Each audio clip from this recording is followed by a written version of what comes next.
Hello everyone, and welcome to the first ever Accessibility Summer Showcase, sponsored by I Need Diverse Games. I'm your host, Laura. I'm a white woman with bright blue hair, shaved on one side, wearing a plain black dress, standing in front of a blue, lightly animated backdrop. I am a disabled gamer, with a number of disabilities that impact things like my memory, sensory processing, coordination, focus, and hearing. And as such, I wanted to create a space during the week of E3/Summer Games Fest / whatever we're calling the deluge of summer game announcement livestreams this year, where disabled gamers could be confident that if a game trailer seemed interesting to them, they would know upfront if the game was likely to be playable by them or not when it releases. Basically, I want this to be a space where disabled gamers can get in on the excitement of finding out about new and upcoming video games, with less risk of finding out later that a cool-looking game that you've seen today isn't going to be something that you can play when it actually releases. Alongside trailers for recently released and upcoming video games, you'll also be hearing stories from disabled gamers about what accessibility means to them, and from disabled game developers about how they approached creating the kinds of accessible designs that they personally need when gaming. Not every video game shown here today is going to be playable by every disabled gamer. Disability is often a spectrum of overlapping distinct needs, and it's very difficult to make one game that is accessible to everyone. But my hope is that, by the end of this roughly 40-minute long showcase, you'll see at least one game that looks cool and meets your specific accessibility needs. So, without any further introduction, let's jump into the first batch of game trailers.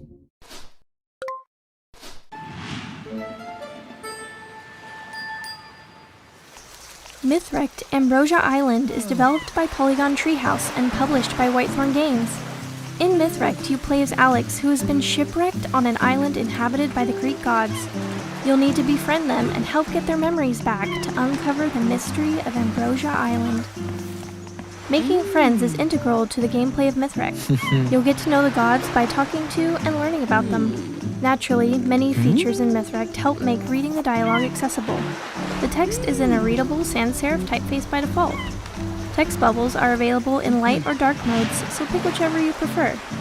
The gods make great conversationalists, and players can choose to press a button to confirm reading, or allow the dialogue to autoplay at a fast, medium, or slow pace. The dialogue can be customized even further by having the text scroll, or by having it show up all at once. Track objectives around the island using a wonderful gadget called the Ambrosidex that boasts a high-contrast journal and inventory system. The Ambrosidex also has a radar function that uses sound effects, visuals, and haptics to let you know when you're close to finding a hidden treasure. Ambrosia Island is alive with discoveries, sights and sounds, and adorable little creatures. You'll explore the island using a stable, dynamic tracking camera, and can enhance your experience by toggling haptics or button press sprint. You can even customize your entire playthrough with full button remapping. And you won't need sound to enjoy the ambiance of Ambrosia Island. Mythwrecked includes captions for ambient and environment sound effects, so you can feel immersed in the vibrant surroundings with or without sound. Thank you for watching, and we can't wait to see you on the sun-kissed beaches in Mythwrecked Ambrosia Island. Welcome to Sky Tales, a wonderful world full of gentle puzzles to solve. Play as Sky, the friendly dragon, and help out your friends and neighbours. Or help the coasting crew set sail and discover long-lost treasure at the bottom of the sea. Take a break between puzzles and make music with magical instruments. Strum the air with melodies and put on a magical concert of your very own. And there's no need to rush. Play at your own pace. Explore the valleys of Aveshire, Raina Falls, Coaston and Wisbridge in your own time. Accessibility is at the heart of Sky Tales.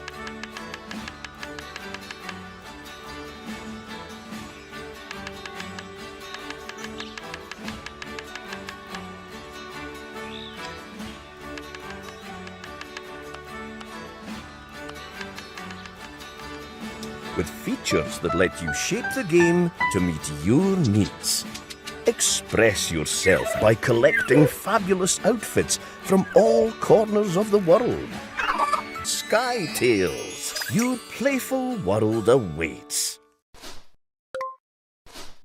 Hi, I'm Radaz. I'm a disabled content creator and Twitch ambassador. I'm a white woman with brown hair, wearing a grey t-shirt with white outside seams. I live with multiple chronic illnesses, Sjogren's, CFS, fibro, to name a few, which leave me with both mobility and cognitive accessibility related needs. I really appreciate games that give me the ability to remove button mashing, or set longer windows on reaction time events, and really any kind of decent quest log or map, just so I don't get too lost in the world. This next game not only has accessibility features that are beneficial for me, but it also just looks awesome. The vibrant pixel art, the chiptune soundtrack, and varied boss fights are a perfect accompaniment to a really cool lesbian love story. This is Boss Game, the final boss is my heart. Hey there, my name is Lily Valine, and I'm the lead developer of Boss Game, the final boss is my heart.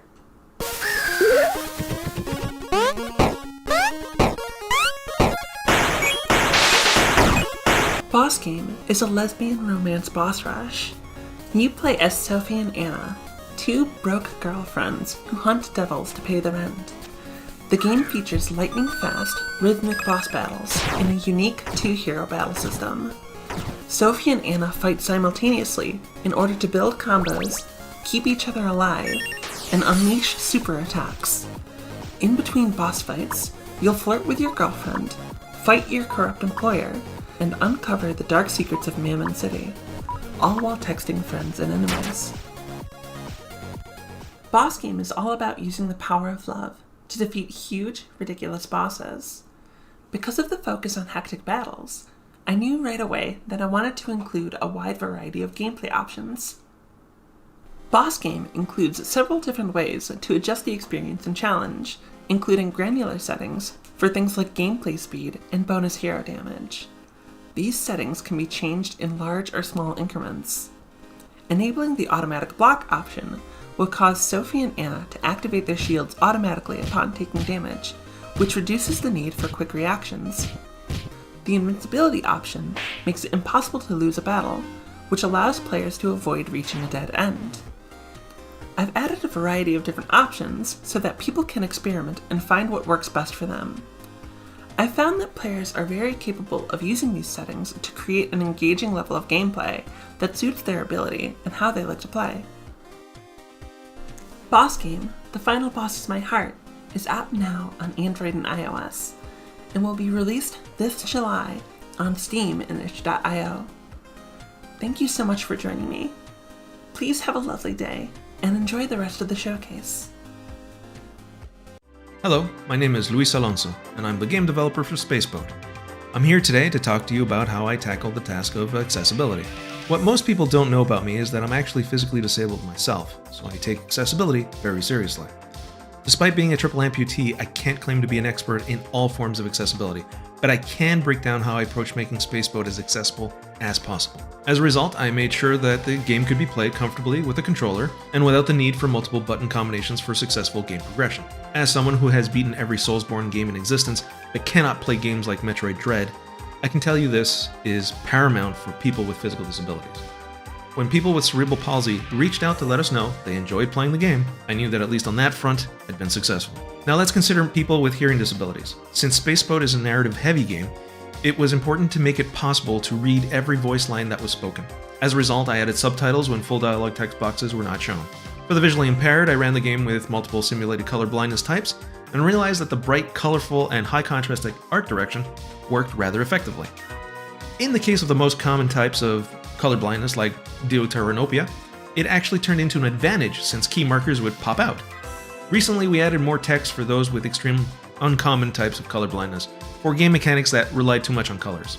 If you're watching this and think we could improve Spaceboat's accessibility, please contact us at contact@recombobulator.ca. Thank you. Hey, I'm Carrie. I'm the Senior Designer of Accessibility at Rebellion, and I'm here to chat a bit about Sniper Elite 5. Sniper Elite 5 launched last year, and it is the most accessible Sniper Elite and Rebellion game to date. One of our core pillars of the game is being able to play your own way, as we believe that anyone can be an elite. I joined at the end of the project and there were already a great range of accessibility options and considerations that had gone into the game. Things like clear subtitles with speaker names, aim assists, and a highly customizable difficulty. Since release, we were able to implement lots of meaningful accessibility options in updates like aim toggle, automatic forward movement, auto traversal options, and colorblind palettes. Through our Discord channel, we've been able to get a lot of feedback that's really helped us to address the barriers that our players were facing, and we have a range of ways to get in touch if you have any feedback for future titles. That's what we absolutely love, because there should be nothing about us without us. You can read all about the full suite of options available on our new accessibility page found at rebellion.com/accessibility/sniper-elite-5. There's also a link to give your own feedback or join our Discord. We're proud to support the Accessibility Summer Showcase, and as part of that we've donated some Sniper Elite 5 keys for a giveaway. So email laurakbuzzofficial@gmail.com before midnight BST on Friday the 16th of June to enter a random draw for a game key. Give your email the subject line Sniper Elite Giveaway, and please name your platform of choice. Good luck, Snipers. Hi, I'm Tabby, and I'm the UX Director at Mighty Owl Studios. Our newest title, A Night in the Attic, gave our team a really unique opportunity to work with accessibility features in VR, and I'd like to share some of them with you today. Using the game accessibility guidelines and testing with Able Gamers player panels, we developed A Night in the Attic with some great features in mind.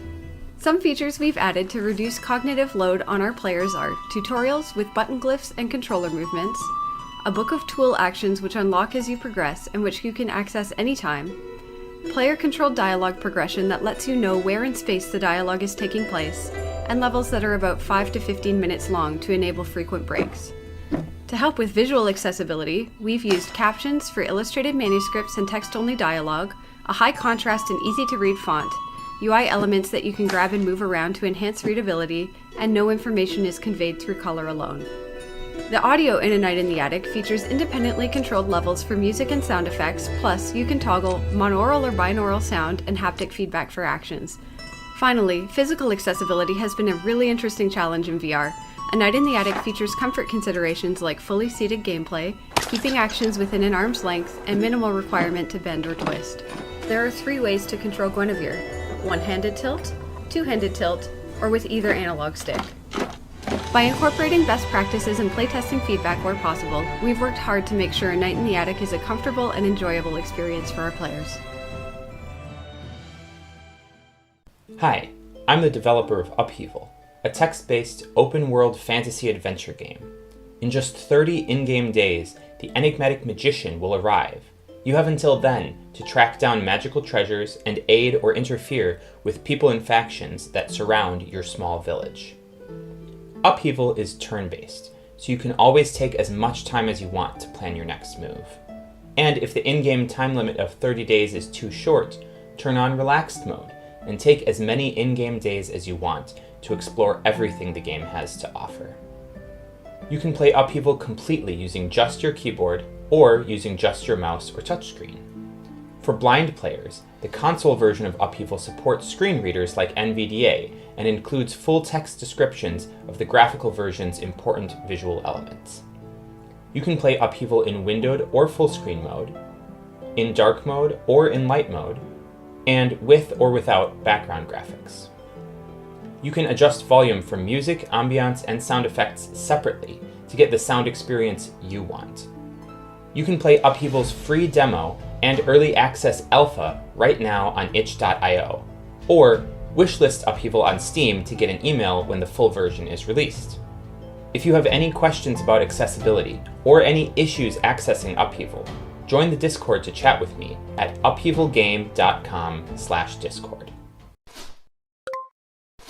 Hi there everyone, my name is Rebia and I'm a disabled and chronically ill content creator from Norway. I'm a 30-year-old woman sitting in my really cozy gaming room. I have red hair, I have black heavy eyeliner, and I have a lavender knitted sweater. I have been ill my whole life, and due to this, accessibility is something that is really dear to my heart. I'm born with something called cerebral palsy, and later in life I've gotten a bunch more of diagnostic, some of them like PTSD and rheumatoid arthritis. All of these problems affect my everyday life, mostly in the form of like brain fog, forgetfulness, spasms, tremors, a lot of pain, and a bunch of fatigue. I am lucky enough though to have medication that keeps my immune system at bay, but if I have a bad day, I am dependent on accessibility to be able to play my favorite games. That can be things like puzzle guides, difficulty modes, the ability to pause the game whenever, or the ability to switch between a controller or a keyboard, or just good tutorials in-game. And this is why I am honored to introduce this next game that not only thought about my need for being able to switch between different controllers, but also make sure that a player never loses a level and is always able to progress in the story. This is Princess Farmer by Whitethorn Games and Samurai B Games. Princess Farmer is a match-3 visual novel with lots of queer and diverse representation, created with accessibility in mind. Charlene, the game designer, artist, and story creator of the game, injured her hands a few years ago.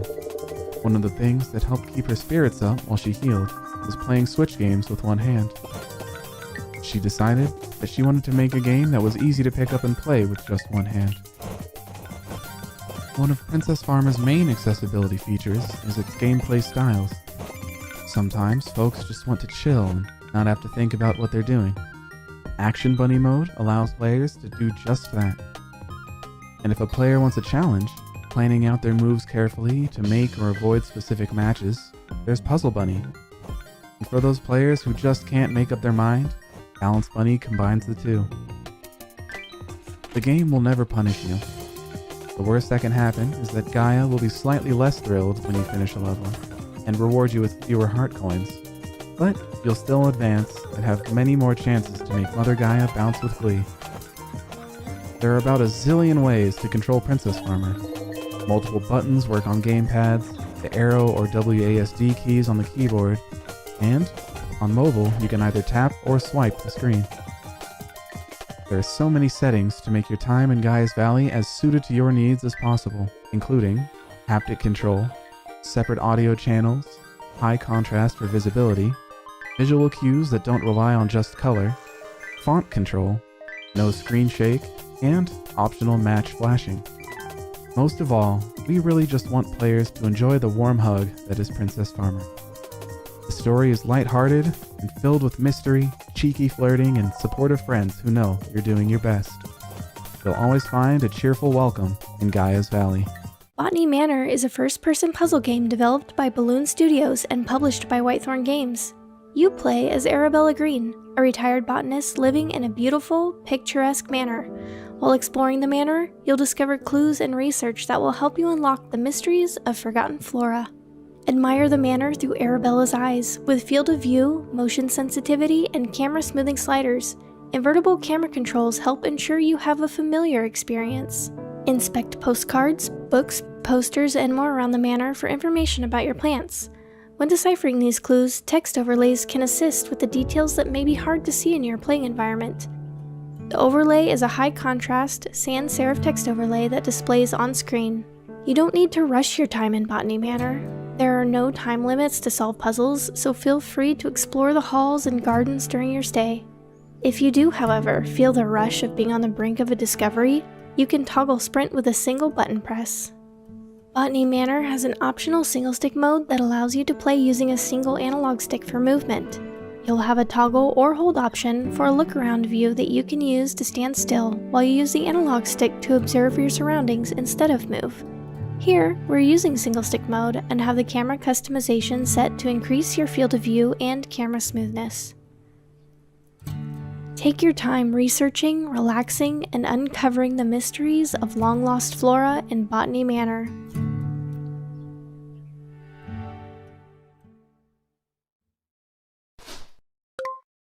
Hi everyone, Laura here again.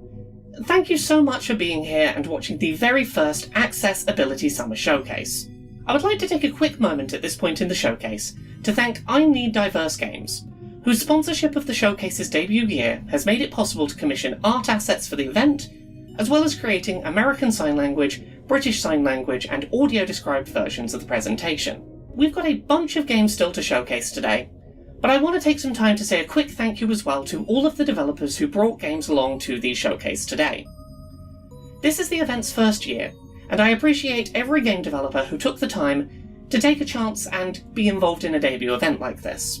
The hope is that we can make the Accessibility Summer Showcase an annual event going forward, growing the scope and scale of the event over time. Thank you so much for being here from the start, supporting what we're trying to build.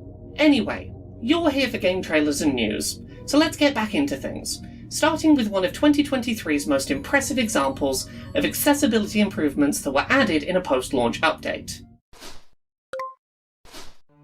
This day started like any other. Judged for your sins. A true nightmare. Have you ever murdered someone? What? Answer the question! Hello, I'm Fabrice from Cocat, a French solo game developer. For 6 years I've been making Brock the Investigator, which combines a narrative adventure game with beat-em-up action. Brock offers a wide range of accessibility features, in particular for blind gamers. The full game is voiced, including hotspots, menus, specific tutorials and audio descriptions were added. Before this project, I had no idea there was no big adventure game like this playable for visually impaired gamers, so I'm pleased more players are now able to enjoy it. This was really fun to implement too. Brock is available now on PC and consoles, and you can try the demo on all platforms. Hi, my name is Thomas Tworek, also known as Lirin. I was working on Brock the Investigator as an accessibility consultant. This is my first project on such a large scale, and I can tell you this was a really beautiful adventure. Mostly I was working on text-to-speech and how to improve combat and puzzles for the blind people, while Cowcat did the magic based on my feedback and my work. And I hope you've enjoyed Brock the Investigator, and if not, go and grab it. This is really fantastic game with excellent voice acting, story, and music. And I hope you like the accessibility features we've implemented. Hello, I'm Onion Blaze, and I'm currently working on a game called Himig. It's a short everyday life adventure of two school kids in a peaceful town, making friends with a bunch of lively people and creating unforgettable memories. The game's story is split into small bite-sized episodes where you can explore, learn more about the characters, and find collectibles for minigames. Or you can just sit around and relax with cats and dogs. Based on how you spend your days, the main characters' personalities will slowly develop, changing how they interact with the world. Moving your character in the game can be done either manually, via keyboard or controller, or by clicking on interactable icons with a mouse.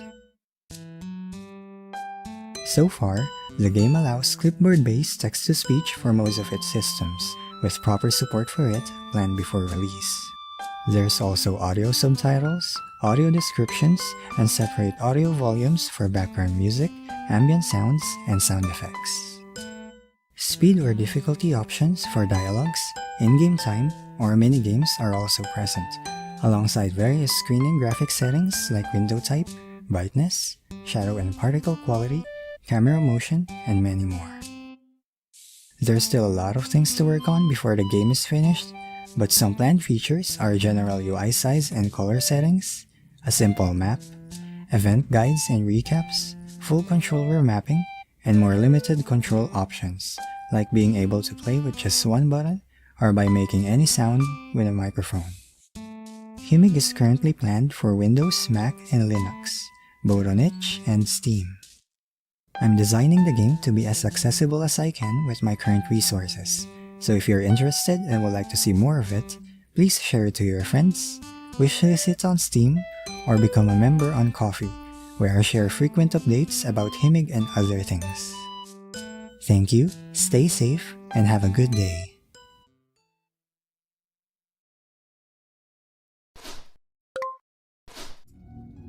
Hi, I'm Vivek Gohill, an accessibility consultant and journalist. Gaming is an integral part of my DNA. It's a vital coping mechanism for living with the challenges of Duchenne muscular dystrophy. Gaming gives me the freedom to meet aliens, become a superhero, or explore environments that I would never be able to experience. Ultimately, gaming brings me joy. Accessibility options unlock my potential, showcasing my abilities instead of highlighting my limitations by removing any unnecessary barriers. Recently, Star Wars Jedi Survivor had good accessibility design. It included full button remapping, a core accessibility feature I require so that controls are positioned comfortably to deal with my limited reach and dexterity. The option to slow down game speed allows me enough time to complete intense traversal gameplay. I have the skills to complete the task, but I have slower reaction times. Accessibility manages this difference and reduces frustration. On a higher level, accessibility is an integral aspect of game design, without which game developers are alienated a key user base. Game developers should collaborate with accessibility consultants, as lived experiences are vital to provide and progress innovation. As the accessibility saying goes, don't do anything about us without us. Can you retain your humanity while fighting against the corporate's biotech conspiracy? This is Solid State, a 3D, choice-driven, cyberpunk and hope-punk visual novel. Play as the young hacker Chloe, who confronts political plots as she fights for her friends and her city. Your choices in building up relationships and communities can revolutionize into more or less freedoms and human rights. In a game of 31 fully illustrated characters, you can romance Torrance, a local who shares Chloe's rare intuitive hacking abilities. Swaley, a community leader who grapples with expectations on different levels of governance. And Alden, an old flame who was Chloe's first love in university. Chloe's hacking allows her to take on another person's identity and read their encrypted data.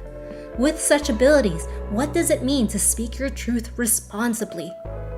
In a world where humanity's rights are up on the chopping board of corporate greed, will Chloe's actions incite violent backlash or bloom into hope? All accessibility features can be toggled at any time.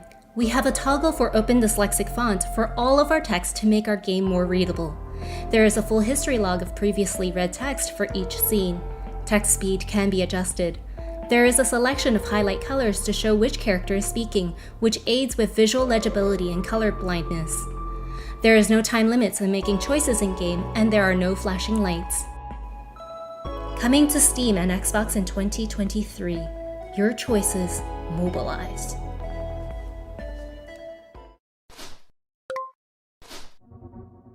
Hi everybody, Steve Spawn here.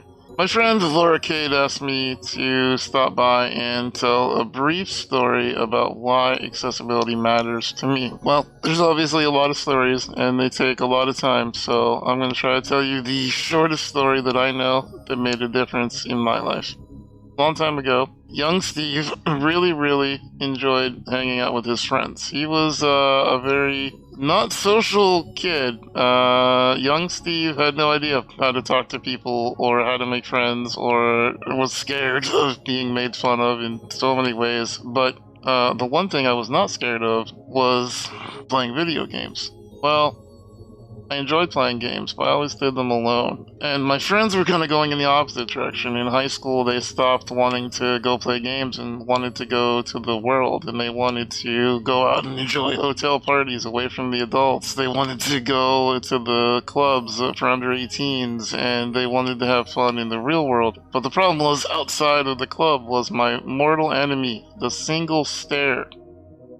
Really annoying thing I could not get over because apparently ramps weren't built back in 1992. Anyway, thing is, I had a friend who knew that I was struggling with this, and because of that, invited me over to his place. And despite the fact that he also had the same invites to go to these parties and whatnot, would bring me over to his house, which was also inaccessible with another staircases, and would bring out his Nintendo to his garage, and we would sit out in his garage and we would play video games together.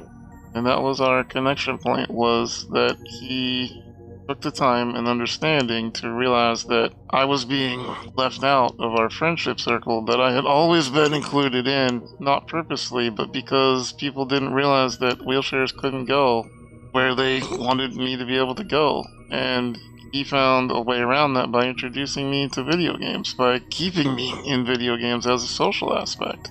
And so, in his garage, we would sit and play Mortal Kombat fighting games, and we would laugh at each other getting pwned and whatever else you got back in the 1990s. And we stayed connected through all those years because video games allowed us to stay despite a hard time. And I think everyone should have opportunities where maybe life is boxing you out a little bit and your disabilities are getting in the way of things that you'd otherwise really enjoy. Well, in the world of video games, it shouldn't be like that. We can put accessibility in games, and having the ability to play games, no matter where you are, is a super important part of remaining accessible.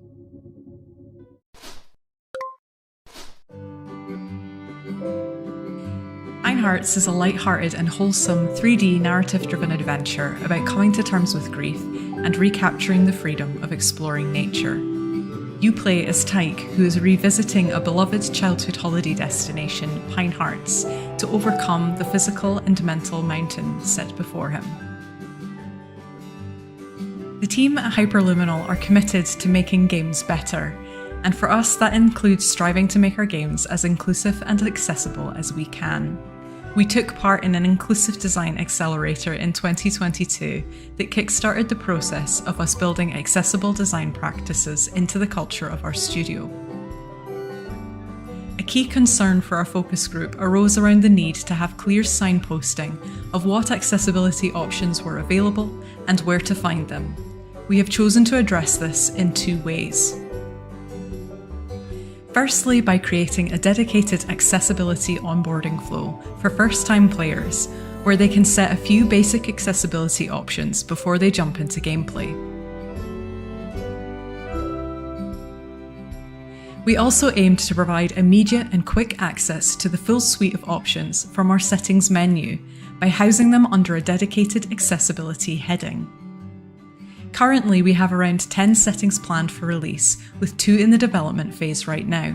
These include color blocking, which applies block colors to key characters and interactable elements, making them easier to identify against a desaturated background palette.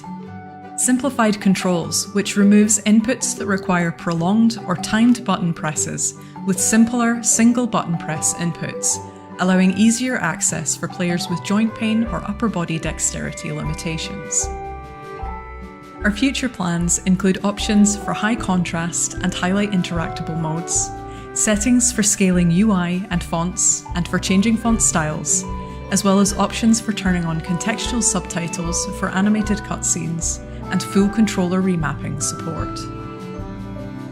Beyond Pine Hearts, we're also focused on developing an approach to sustainably delivering accessibility across all of our future games. As a small indie development studio, finding time and resources to invest in developing solutions to some of the accessibility challenges we face can be difficult. So we wanted to find a way to carry effort from project to project through our own internal settings and accessibility toolkit. The Settings and Accessibility Toolkit is a plugin for the Unity engine, which our development team has built as a customizable framework for settings that can be easily ported across projects. This also gives us access to developer-facing settings, which can help us to identify and reduce accessibility barriers as we go through development. An example of this is our color blindness filters, which allow artists and QA to turn on specific filters while testing the game, making it easier to identify issues with contrast and the readability of characters and interactables against background elements. Pine Hearts will launch in early 2024 on Steam and Switch, but you can follow our progress in the meantime via our Twitter and Steam pages.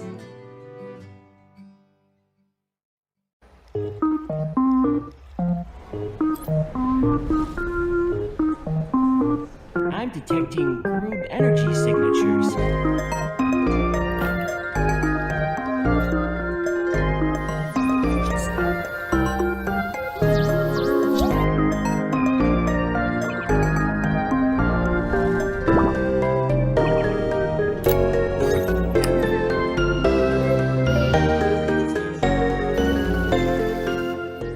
Autistic people love playing games, but games aren't designed for autistic people.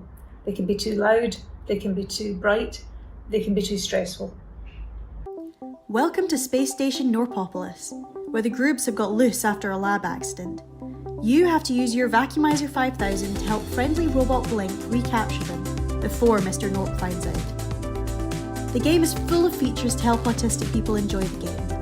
There's no fail state, no stressful time limits.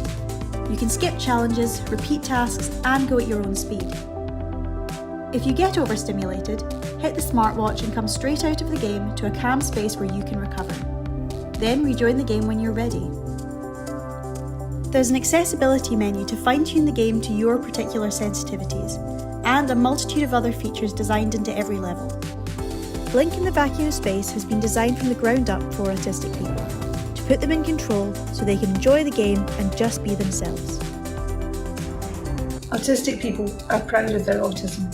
It isn't something that needs to be fixed. It's something that needs to be supported. That's why we've created Blink in the Vacuum of Space. Wow, grooves, so ominous.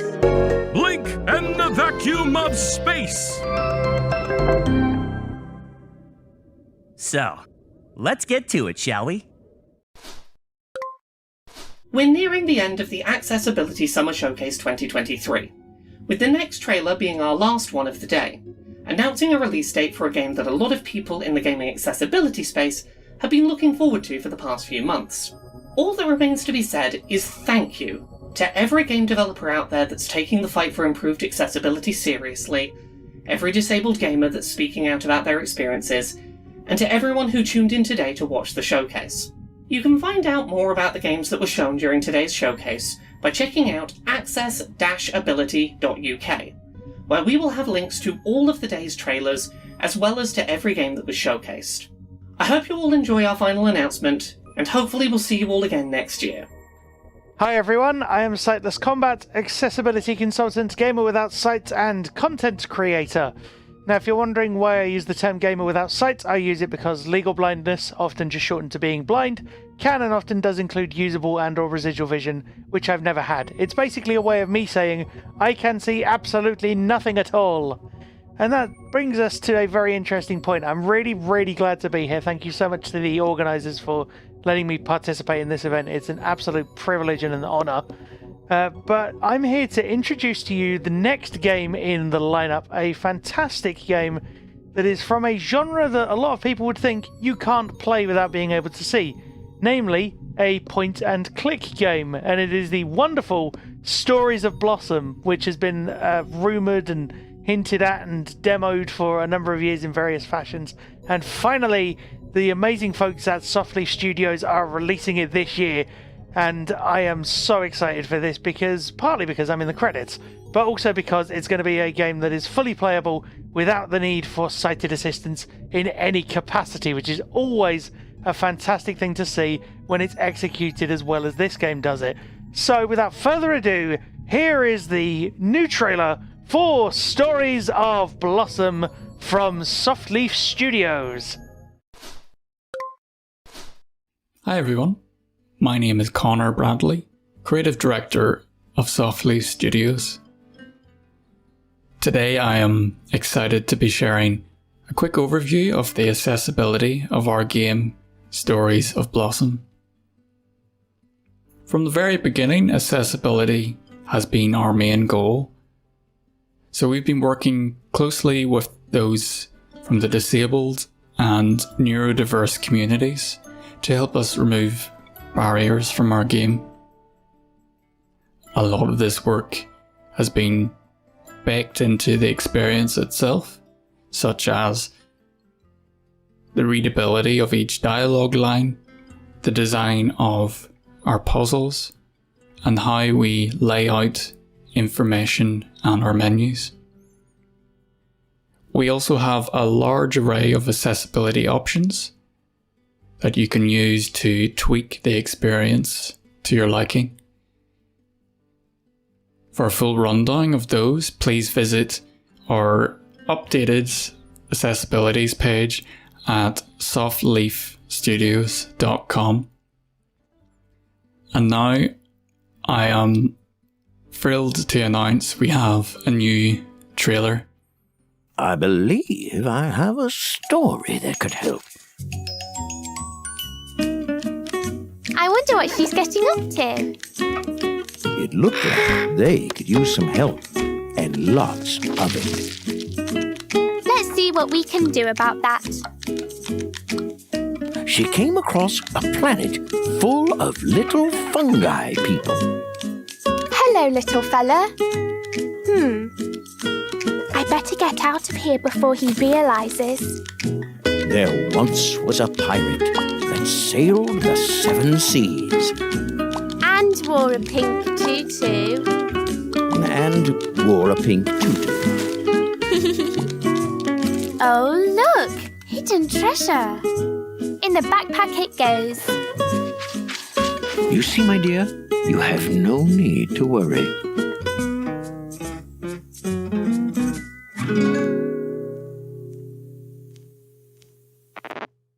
How many tickles will it take to make an octopus laugh? 10 tickles.